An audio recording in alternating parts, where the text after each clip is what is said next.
మరణానంతరం ఏం అవుతుంది? కథోలిక్ సంప్రదాయంలో నిష్క్రమించిన ఆత్మల విధి, శతాబ్దాల వేదాంతపరమైన అభివృద్ధి, గ్రంథాల సూచనలు, చర్చి బోధనలలో లోతుగా పాతుకుపోయింది.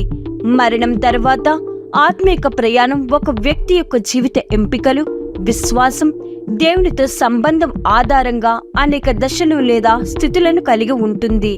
ఈ విషయంపై కథోలిక్ నమ్మకాలు బైబిల్, చర్చి ఫాదర్ల బోధనలు మరియు పరిశుద్ధ పాపుగారి రచనల నుండి తీసుకోబడ్డాయి. మరణానంతరం ఆత్మలకు ఏమి జరుగుతుందనే దానిపై వివరణాత్మక అవగాహనను ఏర్పరుస్తుంది. తక్షణ తీర్పు. మరణం తరువాత ప్రతి ఆత్మ ఒక నిర్దిష్ట తీర్పుకు లోనవుతుందని కథోలిక్ బోధన పేర్కొంది. ఇది దేవుని తక్షణ తీర్పు. ఇక్కడ ఆత్మ యొక్క శాశ్వతమైన విధి జీవితంలో దాని విశ్వాసం, పనులు ఆధారంగా నిర్ణయించబడుతుంది. ఈ బోధన హెబ్రేలుకు రాసిన లేఖ 9వ అధ్యాయము 27 నుండి ఉద్భవించింది. మనుషులు ఒకసారి చనిపోవడానికి నియమించబడ్డారు మరియు ఆ తర్వాత తీర్పు వస్తుంది. ఆత్మ శాశ్వత జీవితంలోకి ప్రవేశించడానికి దాని సంసిద్ధతపై అంచనా వేయబడుతుంది. 3 సాధ్యమైన ఫలితాలు వేచి ఉన్నాయి: పరలోకం, ఉత్తరించు స్థలం లేదా నరకం. పరలోకం దేవునితో శాశ్వతమైన కలయిక, పవిత్రమైన జీవితాన్ని గడిపిన, మరణం పాపం నుండి విముక్తి పొందిన ఆత్మలు పరలోకానికి తక్షణ ప్రవేశం ఇవ్వబడతాయి. అక్కడ వారు అందమైన దర్శనాన్ని అనుభవిస్తారు, దేవుని ప్రత్యక్ష శాశ్వతమైన ఉనికిని. కథోలిక్ సంప్రదాయంలో పరలోకం. కథోలిక్ చర్చ్ యొక్క సత్యోపదేశం. Catechism of the Catholic church 1024 పరలోకాన్ని ఇలా వివరిస్తుంది: అత్యంత పవిత్రమైన త్రిత్వైకతో పరిపూర్ణ జీవితం, త్రిత్వైకతో జీవితం, ప్రేమ యొక్క దివ్య ప్రసాదం, నిష్కలంగ మరియమాత, దేవదూతలు, అందరి ఆశీర్వాదం. అది అన్ని ఆత్మలకు అంతిమ లక్ష్యం, శాశ్వతమైన ఆనందం, శాంతి మరియు దేవునితో ఐక్యత. పరలోకంలో ఆత్మలు బాధ, దుఃఖం మరియు పాపం నుండి విముక్తి పొందుతాయి.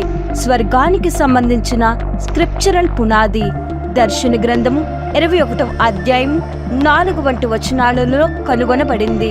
ఇక్కడ దేవుడు ప్రతి కన్నిటిని తుడిచివేయడం, మరణం, దుఃఖం లేదా నొప్పి యొక్క ముగింపు గురించి మాట్లాడుతుంది. ఉత్తరించు స్థలం. శుద్ధీకరణ స్థితి. దేవుని దయతో మరణించిన ఆత్మల కోసం ఇంకా శుద్ధి అవసరం. ఉత్తరించు స్థలం అనేది తాత్కాలిక స్థితిగా పనిచేస్తుంది. ఇక్కడ వారు పరలోకంలోకి ప్రవేశించే ముందు ఉత్తరించు స్థలం చేస్తారు. ఈ సిద్ధాంతం కథోలిక్ సంప్రదాయంలో లోతుగా పాతుకుపోయింది. 2వ మక్కబేలు 12వ అధ్యాయం 46 వంటి గ్రంథం ద్వారా మద్దతునిస్తుంది. ఇది చనిపోయిన వారి కోసం ప్రార్థనల గురించి మాట్లాడుతుంది. ఇది మరణం తర్వాత శుద్ధి జరిగే ప్రక్రియలో విశ్వాసాన్ని సూచిస్తుంది. ఉత్తరించు స్థలం అంటే ఏమిటి? సత్యోపదేశం, విస్మరణ. Catechism of the Catholic church 1030-1031 ఇలా నిర్వచించింది: పరలోకం యొక్క ఆనందంలోకి ప్రవేశించడానికి అవసరమైన పవిత్రతను సాధించడానికి శుద్ధీకరణ. కథోలిక్ చర్చ్ ఉత్తరించు స్థలంలో జీవితంలో ఇప్పటికే క్షమించబడిన పాపాలు కారణంగా మిగిలి ఉన్న ఏమైనా పాపాలు లేదా తాత్కాలిక శిక్షణల నుండి ఆత్మలు శుద్ధి చేయబడతాయని బోధిస్తుంది. ఇది నరకం వంటి శిక్షా స్థలం కాదు. దేవునితో పూర్తి సహవాసం కోసం ఆత్మ సిద్ధమైన దయగల స్థితి. చర్చి ఫాదర్ల నుండి మద్దతు. ఉత్తరించు స్థలం భావనను సెయింట్ అగస్టిన్ మరియు సెయింట్ గ్రెగోరీ ది గ్రేట్ వంటి ప్రారంభ క్రైస్తవ వేదాంతవేత్తలు కూడా చర్చించారు. వారి వారి శుద్ధీకరణలో సహాయం చేయడానికి ఉత్తరించు స్థలంలోని ఆత్మల కోసం ప్రార్థనలు మరియు త్యాగాల ప్రాముఖ్యతను నొక్కి చెప్పారు. నరకం. శాశ్వత విభజన స్థితి. పశ్చాత్తాపం లేకుండా మరణ పాప స్థితిలో మరణించిన వారికి నరకమే గమ్యం. నరకం అనేది దేవుని నుండి శాశ్వతంగా విడిపోయే స్థితిగా అర్థం చేసుకోబడుతుంది. అతని దయ మరియు ప్రేమను ఉద్దేశపూర్వకంగా తిరస్కరించే వారి కోసం ప్రత్యేకించబడింది. పశ్చాత్తాపపడని పక్షంలో మత్యమైన పాపం శాపానికి దారితీస్తుందని సత్యోపదేశం బోధిస్తుంది. Catechism of the Catholic church 1033-1035. నరకానికి బైబిల్ ఆధారం. నరకం యొక్క ఉనికి. మత్తయి సువార్త 25వ అధ్యాయం 46 వంటి గ్రంథాలలో ధృవీకరించబడింది. మరియు వారు శాశ్వతమైన శిక్షలోనికి వెళతారు, కానీ నీతిమంతులు నిత్య జీవితంలోకి వెళతారు.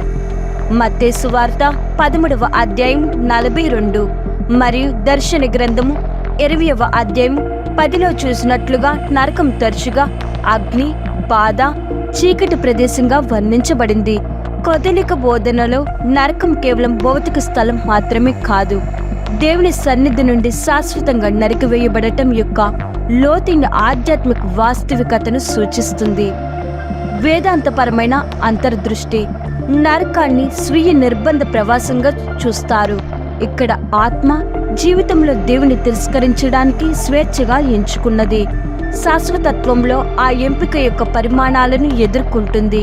ఇది మత్య పాపం యొక్క గురుత్వాకర్షణను మరియు పశ్చాత్తాపం మరియు మార్పిడికి చర్చ యొక్క పిలుపును నొక్కి చెబుతుంది. తుది తీర్పు ప్రతి ఆత్మ మరణంలో ఎదుర్కొనే నిర్దిష్ట తీర్పుతో పాటు కథోలిక్ సంప్రదాయం కూడా సమయం ముగింపులో సాధారణ లేదా చివరి తీర్పు గురించి మాట్లాడుతుంది. ఈ నమ్మకం మత్తయి సువార్త 25వ అధ్యాయము 31 నుండి 46 వంటి గ్రంథాలపై ఆధారపడింది. ఇక్కడ క్రీస్తు మహిమతో ప్రజలందరినీ తీర్పు తీర్చడానికి తిరిగి వస్తాడు. ఈ సమయంలో పరలోకం, నరకంలోని ఆత్మలు వారి శరీరాలతో తిరిగి కలుస్తాయి మరియు ఉత్తరించు స్థలంలో ఉన్నవారు పూర్తిగా శుద్ధి చేయబడి పరలోకంలోకి ప్రవేశిస్తారు. అంతిమ తీర్పు ఆత్మ యొక్క నిర్దిష్ట తీర్పు యొక్క పునఃమూల్యాంకనం కాదు, కానీ దేవుని న్యాయం మరియు దయ యొక్క బహిరంగ ధృవీకరణ. మరణించిన వారి పునరుత్థానం తుది తీర్పులో చనిపోయిన వారందరూ పునరుత్థానం చేయబడతారు. వారి శరీరాలు పునరుద్ధరించబడతాయి మరియు వారి ఆత్మలతో తిరిగి కలుస్తారు. క్యాటెకిజం ఆఫ్ ది కథోలిక్ చర్చ్ 998. పరలోకంలో ఉన్నవారు మహిమాన్వితమైన శరీరాలలో శాశ్వత జీవితాన్ని అనుభవిస్తారు. అయితే నరకానికి శిక్ష విధించబడిన వారు శరీరం మరియు ఆత్మ రెండింటిలోనూ శాశ్వతమైన విభజనను సహిస్తారు. చనిపోయిన వారి కోసం ప్రార్థనలు కథోలిక సంప్రదాయంలో ముఖ్యమైన భాగం చనిపోయిన వారి కోసం, ముఖ్యంగా ఉత్తరించు స్థలంలో ఉన్న వారి కోసం ప్రార్థించడం. ఈ అభ్యాసం భూమిపై పరలోకంలో ఉన్న చర్చ శుద్ధీకరణలో ఉన్న ఆత్మలకు సహాయం చేయగలదని నమ్మకాన్ని ప్రతిబింబిస్తుంది. లేఖనాధారమైన మద్దతు ఇంతకు ముందు చెప్పినట్లుగా 2వ మక్కబీలు 12వ అధ్యాయం 46 చనిపోయిన వారి కోసం ప్రార్థనల ప్రాముఖ్యతను నొక్కి చెబుతుంది. ప్రపంచవ్యాప్తంగా ఉన్న క్యాథలిక్కులు ఉత్తరించు స్థలంలో ఉన్న వారి కోసం ప్రార్థనలు చేస్తున్నప్పుడు, ముఖ్యంగా సకల మృతుల స్మరణ రోజు నవంబర్ 2 వంటి రోజులలో మరణించిన ఆత్మల తరపున దివ్య బలి పూజ, ప్రార్థనలు, త్యాగాలను చర్చ్ ప్రోత్సహిస్తుంది. తత్వశాస్త్రం మరియు వేదాంత శాస్త్రం నుండి వీక్షణలు మరణానంతరం జీవితం యొక్క కథోలిక అవగాహన చరిత్ర అంతటా వేదాంతవేత్తలు, తత్వవేత్తలచే రూపొందించబడింది మరియు మెరుగుపరచబడింది. సెయింట్ థామస్ అక్వినాస్ తన పని సుమ్మో థియోలిజికాలో మరణము తర్వాత ఆత్మ యొక్క ప్రయాణం యొక్క స్వభావం గురించి లోతుగా పరిశోధించాడు. ఆత్మలు దేవునితో ఐక్యత కోసం సృష్టించబడ్డాయనే ఆలోచనను అతను వ్యక్తపరుస్తాడు. అయితే వారి శ్రేయస్సు యొక్క స్థాయి వారి భూ సంబంధమైన జీవితంపై ఆధారపడి ఉంటుంది. అక్వినాస్ ఉత్తరించే స్థలం యొక్క స్వభావాన్ని కూడా చర్చిస్తాడు. ఇది దేవుని న్యాయం మరియు దయలో పాతుకుపోయిన శిక్ష కంటే అవసరమైన శుద్ధీకరణ ప్రక్రియగా చూస్తాడు. తాత్విక అభిప్రాయాలు క్లార్ రాహ్నర్ వంటి కొంతమంది ఆధునిక తత్వవేత్తలు మరణానంతర జీవిత రహస్యాన్ని నొక్కి చెప్పడం ద్వారా సాంప్రదాయ బోధనలను విస్తరించారు. ఉదాహరణకు రాహ్నర్ మానవుల పరలోకం, నరకం లేదా ఉత్తరించే స్థలం యొక్క స్వభావాన్ని పూర్తిగా ఎలా గ్రహించలేరనే దానిపై ప్రతిబింబిస్తుంది. ఎందుకంటే ఇవి భూ సంబంధమైన అనుభవానికి మించిన స్థితిలో అతను మరణాన్ని దేవుని సంపూర్ణ దయ లేదా తిరస్కరణను ఎదుర్కొనే నిర్ణయాత్మక క్షణంగా భావిస్తాడు. ఇక్కడ మానవ స్వేచ్ఛ దైవిక తీర్పును కలుస్తుంది. ముగింపు కథోలిక సంప్రదాయంలో మరణించిన ఆత్మల విధి దైవిక న్యాయం, దయ యొక్క లోతైన పరస్పర చర్యను ప్రతిబింబిస్తుంది. నిర్దిష్ట తీర్పు ద్వారా ఆత్మలు వారి భూ సంబంధమైన జీవితాల యొక్క తక్షణ పరిమాణాలను ఎదుర్కొంటాయి. పరలోకం, ఉత్తరించే స్థలం లేదా నరకంలోకి ప్రవేశిస్తాయి.